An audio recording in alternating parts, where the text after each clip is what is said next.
नांदेड़ वाघला शहर municipal corporation के चुनाव के मद्देनज़र आज प्रभाग नंबर 12 से कुल हिंद मजलिस इत्तेहादुल मुस्लिमीन के उम्मीद मोहम्मद अल्ताफ़ हुसैन ने अपना पर्चे नामजदगी दाखिल की। इस मौके पर उन्होंने कुल हिंद मजलिस इत्तेहादुल मुस्लिमीन के आला कायदीन का शुक्रिया अदा किया। इस मौके पर मोहम्मद अल्ताफ़ हुसैन ने मीडिया से मुखातिब होकर कहा कि वह प्रभाग नंबर 12 से कांग्रेस पार्टी के उम्मीदवारों को करारी शिकस्त देकर मजलिस का सब्ज़ हिलाली परचम को लहराएंगे। अल्लाह रब्बुल इज़्ज़त का शुक्रिया अदा करता हूँ कि उन्होंने आला कायदीन के जहन में मुझ जैसे अदना कार्यकर्ता को इतनी बड़ी जिम्मेदारी दी है और नक़ीब मिल्लत अलहाज असदुद्दीन नवी साहब, अकबरुद्दीन नवी साहब, इम्तियाज़ जलील साहब, सैयद मोइन साहब, फिरोज़ खान लाला साहब, मिर्ज़ा अमजद बेग ने मुझ पर भरोसा जताया है। ख़ास तौर पे प्रभाग नंबर 12 जो हल्का है, ये पूरा इलाका 11, 12, 13 कांग्रेस का गढ़ कहलाता था। इस दफ़ा नांदेड़ की सरजमीन पर एक सब्ज़ इनकलाब लहराएगा और वो आने वाली तारीख को 15 तारीख को यहाँ की नांदेड़ की अवाम मुँह तोड़ जवाब देगी।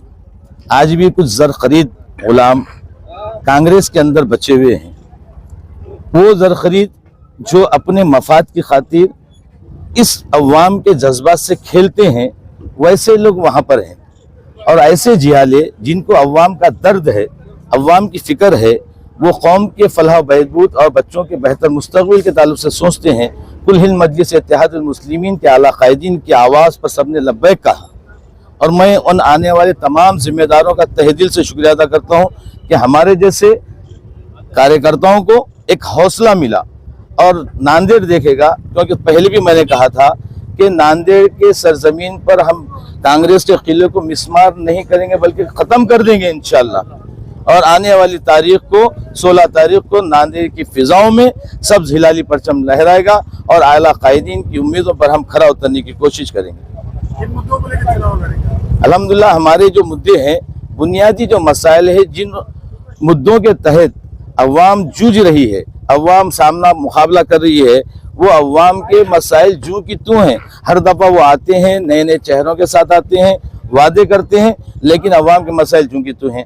आने वाले हालात ऐसे हैं कि बातिल ताकतें सर खुले आम नंगा नाच मुसलमानों के ताल्लुक से, अक़लियतों के ताल्लुक से, तालीम के ताल्लुक से, रोज़गार के ताल्लुक से नित नई साजिशें रच रही हैं। उन साजिशों को बेनकाब करने का भी बीड़ा इंशाअल्लाह कुल हिंद मजलिस इत्तेहादुल मुस्लिमीन के जिम्मेदार उठाएंगे। और हमारा पहला मकसद होगा कि जो बुनियादी सहूलतें हैं, उन बुनियादी सहूलतों को हम फराहम करेंगे। उसी के साथ साथ जो आने वाले हालात में डॉक्यूमेंट्स का जो मसला है, सबसे ज़्यादा जो अवाम को जूझना पड़ा है डॉक्यूमेंट्स के ताल्लुक से, बर्थ सर्टिफिकेट के ताल्लुक से, रोड होगा, नालियाँ हो गए, सड़कें हो गए, और हमारे जो नौनिहाल हैं उनकी सेहत का बहुत बड़ा मसला है। सेहत के ताल्लुक से ये लोग बरसा बरस से खेल रहे हैं, लेकिन इतना बड़ा इलाका है, बताओ हमारे इलाके के अंदर कौन सा समझो दवाखाना रखा गया है, कौन सा दवाखाना सहूलत के लिए लाया गया है, कौन सा ऐसा तालीमी इदारा है जहाँ पे हम फ़ख्र से कह सकते हैं कि भाई हमारे इलाके के अंदर बहुत बेहतरीन तालीमी इदारे कायम हैं। तो कोई ऐसा मिसाली काम उन्होंने नहीं किया। इस दफ़ा हम हमारे जिम्मेदारों के साथ में मशवरा करके, और जो आने वाले जो जिम्मेदार है अल्हम्दुलिल्लाह बड़े सुलझे हुए हैं, बड़े काबिल है, मैं उनका बड़े अदब से एहतराम करता हूँ और उनकी सरपरस्ती में इंशाल्लाह हम काम करेंगे। कांग्रेस के भी स्ट्रांग उम्मीदवार मैदान में, किस तरह का मुकाबला रहेगा? देखो, कांग्रेस आपकी नज़र में होगी, जब तक मैं जो जायजा ले रहा हूँ कांग्रेस तो हमारी नज़र में नहीं है। स्ट्रांग वो अपने पैसों के और अपने अपने ओहदों के स्ट्रांग हैं, अवाम की नज़र के स्ट्रांग नहीं है। अवाम की नज़र में उन्होंने अपना विकार खो चुके हैं, क्योंकि सिर्फ और सिर्फ वो अपने फ़ायदे के लिए ज़िंदगी गुजारे। इंशाल्लाह अवाम उनको उनकी जगह बताएगी।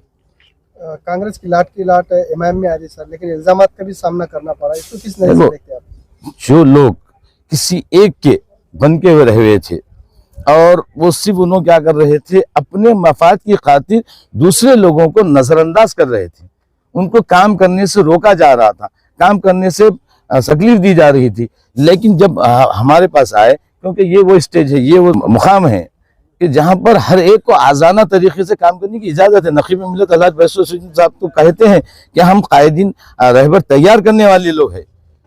ये सिर्फ और सिर्फ क्या कर रहे थे, सिर्फ अपनी खातिर, अपने मफाद की खातिर इस्तेमाल कर रहे थे। लेकिन ये लोगों ने देखा कि नहीं, यहाँ पे हमको हमारे जज्बात के साथ साथ कौम के काम करने का जज्बा है, तो वो जज्बे को हम जमीन पे उतारेंगे और इंशाल्लाह उनके साथ में हम मिलकर एक ऐसी तारीख रकम करेंगे कि आने वाली पीढ़ियां याद रखेंगे कि नांदेड़ की सरजमीन पे एक सबसे हिलाली परचम लहराया और हमेशा लहराते रहेगा। इसके बाद कभी भी नांदेड़ के अंदर और मुस्लिम अक्सरियत इलाकों के अंदर कभी भी कांग्रेस नहीं पनपेगी, इस बात का मैं वादा करता हूँ।